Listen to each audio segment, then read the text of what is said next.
하나님 말씀은 구약성경 출애굽기 25장 23절에서 30절까지입니다. 우리 같이 한 목소리로 함께 읽겠습니다.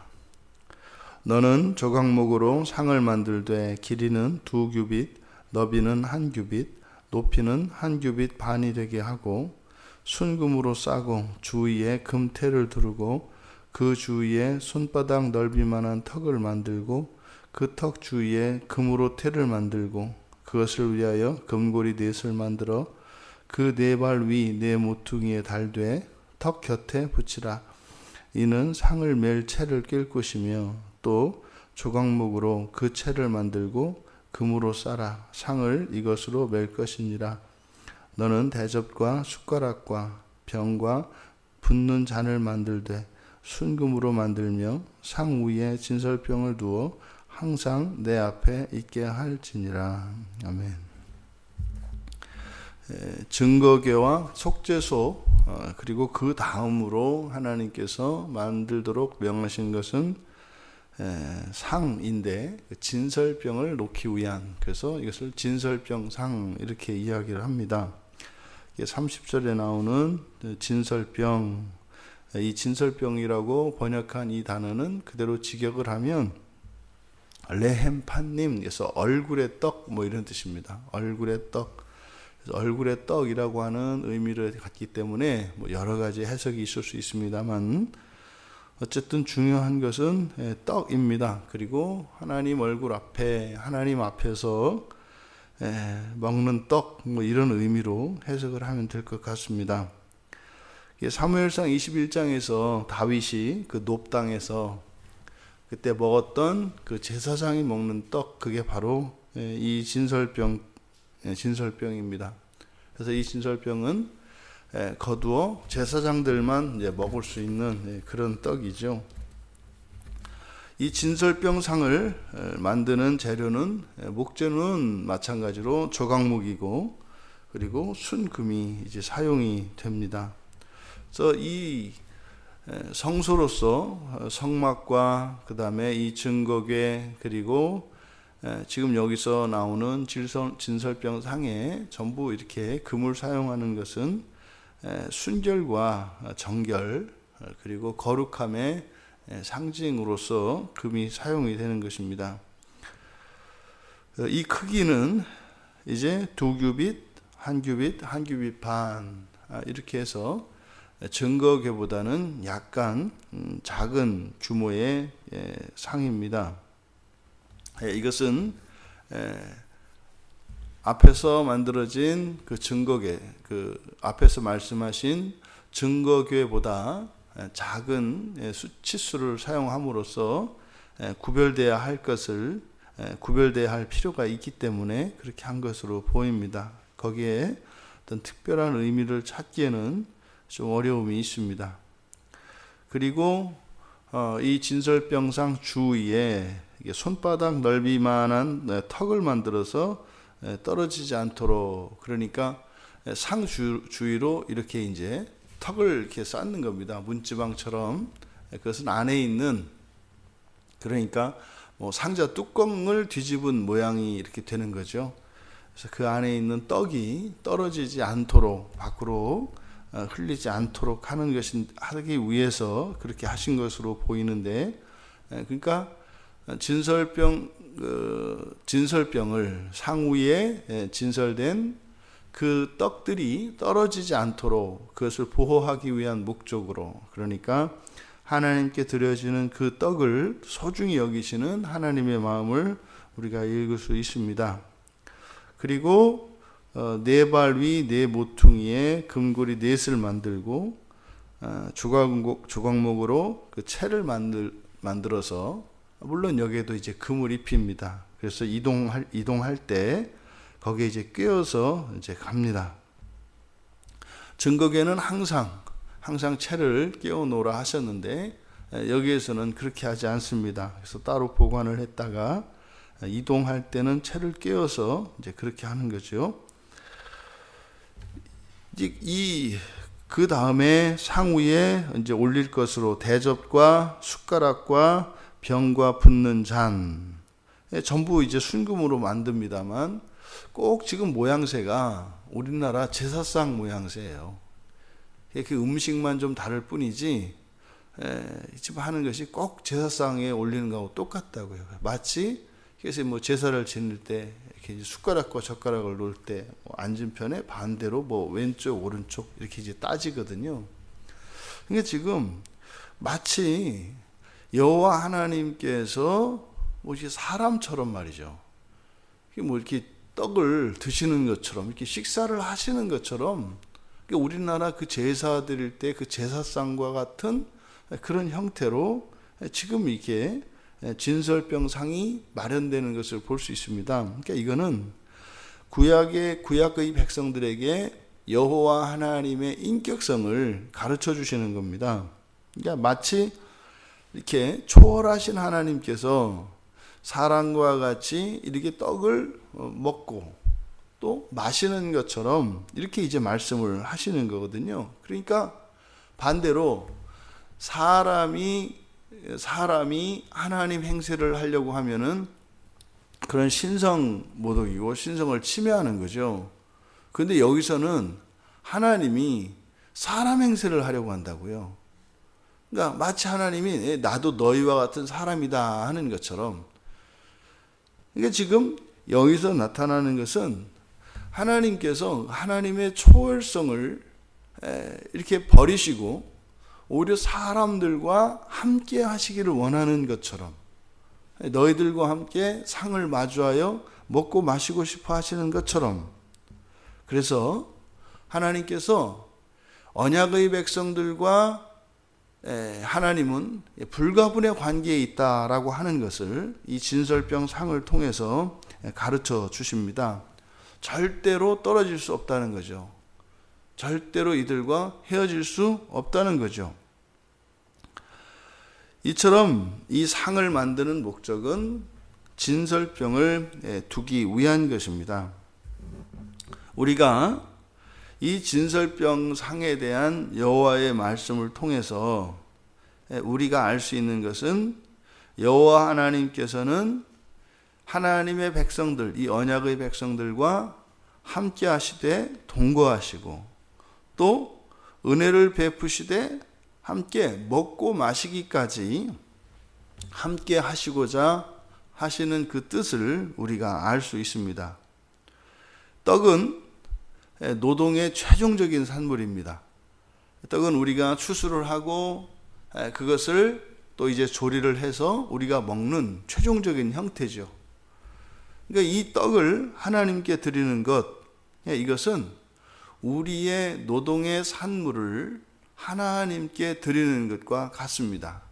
그런데 이것은 이렇게 세금과 같이 의무적으로 하나님의 것이니까 뭐 거기에서 어느 정도 비율을 두고 하나님께 되돌려 드리는 이런 개념이 아니라 이 진설병에서는 하나님과 함께 하기를, 그러니까 우리와 함께 하시기를 원하시는 그 하나님의 마음처럼 우리들도 떡을 하나님께 드림으로써 우리도 하나님과 함께 하고 싶은 우리의 마음에, 우리의 사랑의 고백이시기를 원하시는 거죠. 그래서 떡을 드리는 이 행위는 의무적인 것이 아니라 자발적으로 하나님을 이 식사의 자리에, 우리의 삶의, 노동의 자리에 하나님을 초대하는 것입니다.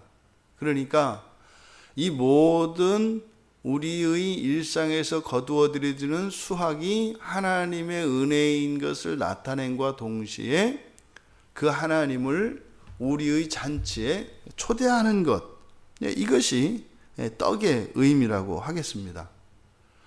예수님께서 그러니까 오셔서 요한복음 6장에서 내가 생명의 떡이다 이렇게 말씀하신 그 의도를 우리가 이제 알아들을 수 있는 거예요. 구약에서 이 성소에서 진설병상에 하나님께 떡을 이렇게 드렸잖아요. 그랬더니 하나님께서 또 친히 떡을 주시는 거죠. 근데 그 떡이 곧 하나님 자신인 것이죠. 그러니까 구약의 이 성소를 만드는 이 성소에 대한 여호와 하나님의 그 가르침에 순종하여 그렇게 했단 말이죠. 구약의 백성들이요. 그랬더니 하나님이 이제는 떡이 되어 주셔서 이 땅에 오시는 겁니다. 그리고 나서 그 하늘에서의 그 천국 잔치에 우리를 초대하시는 거죠.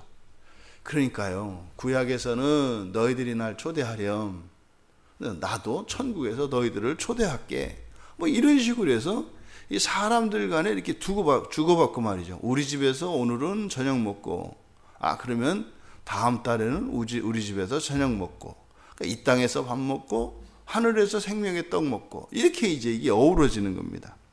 그러니까 예수님이 요한복음 6장 50절과 51절에 보면 하늘에서 내려오는 떡이다 이렇게 얘기해요. 하늘에서 내려오는 떡, 그러니까 계속 내려와요. 지금도. 그래서 우리가 예배를 드리고 하나님 말씀을 통해서 은혜를 받을 때 이것을 생명의 양식이라고 한다고요. 그러니까 실제로 이것은 단순한 은유가 아니라 실제로 그 은혜가 부어지고 우리의 생명의 양식이 끊임없이 내려옵니다. 그것이 이제 광야에 가서는 만나로 나타나는 거죠. 오늘날은 말씀으로 나타나는 것입니다.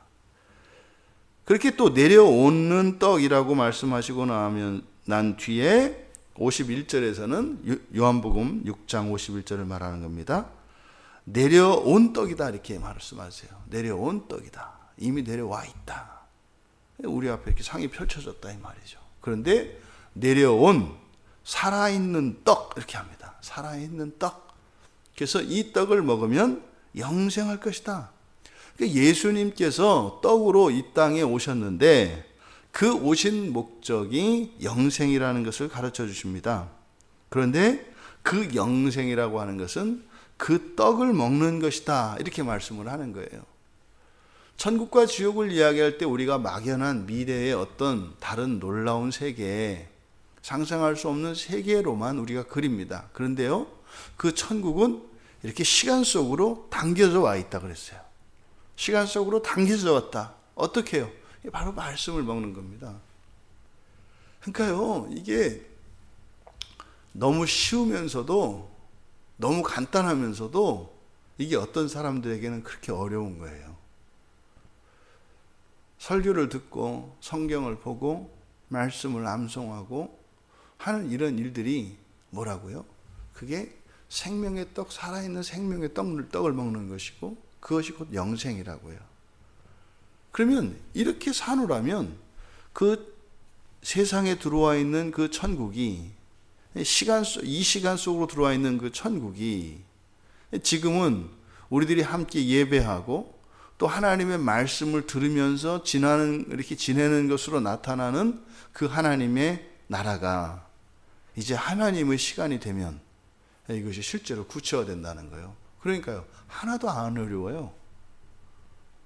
그것만큼 쉬운 게 어디 있어요. 때 되면 와서 예배 드리고 말씀에 귀 기울여 듣고 또 그 가운데서 주시는 말씀을 받아서 믿음으로 살아가고 말이죠. 물론 그렇게 하다가 또 넘어지고 하면 또다시 하나님께 회개하고 은혜를 구하고 하면서 점점 말씀의 사람이 되어가는 그것을 자각하게 되거든요. 우리의 정서도 바뀌고 기호도 바뀌고 다 바뀐다니까요. 그것이 바로 영생이라는 것입니다.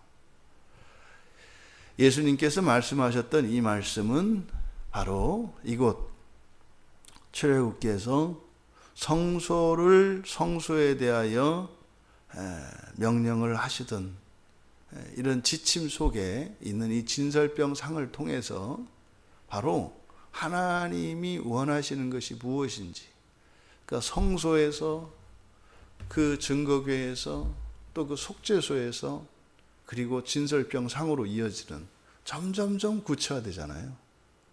딱 하나예요. 너희와 함께 먹고 마시기를 원한다. 지금 비록 우리가 헤어져 있지만, 장차 우리가 만날 것이지만 헤어져 있어도 함께 하기를 원한다. 우리가 그러니 우리의 일상 가운데 이 진설병 상이 있어야 하는 것이죠. 그게 우리들이 밥을 먹을 때 기도하잖아요. 구약에서는 그 진설병을 드려서 그 제사장들이 드려서 하나님께 드렸지만 지금은요, 예수님이 이제 오셨기 때문에 생명의 떡을 주셨잖아요. 이제 우리 차례 아니에요. 순서가 그렇잖아요. 우리가 뭐 하나님께 드리라는 것도 아니고 밥을 먹을 때마다 이 자리에 하나님이 좌정하시도록, 우리들이 함께 먹고 마시는 자리에 하나님이 함께 하시도록. 그러면 그 다음 순서는 뭐예요? 그 다음 순서는 이제 주님이 상 차릴 차례죠. 그게 천국에서 우리를 위하여 예배하신, 그때까지 잔을 마시지 않게 하셨던, 그러니까 그날을 얼마나 기다리시겠어요. 여러분, 우리가 먹고 마시는 이 모든 것을 늘 하나님과 함께 할 수 있기를 바랍니다.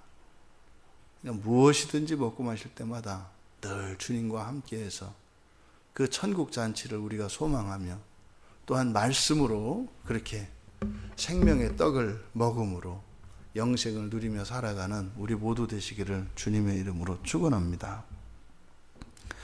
존귀하신 하나님, 무엇을 먹든지 마시든지 늘 하나님과 함께 할 수 있도록 은혜를 내려주셔서 감사합니다. 단순한 음식을 저희들의 육체를 위하여 먹는 것이 아니라 주님과 함께 교제하기 위하여, 함께 나누기 위하여 그 기쁨과 영광도 함께 먹고 마시게 하여 주시고, 그래서 저희들의 인생의 날 동안 단 한순간도 주님을 떠나지 않게 하여 주시옵소서. 감사하며 예수님의 이름으로 기도하옵나이다. 아멘.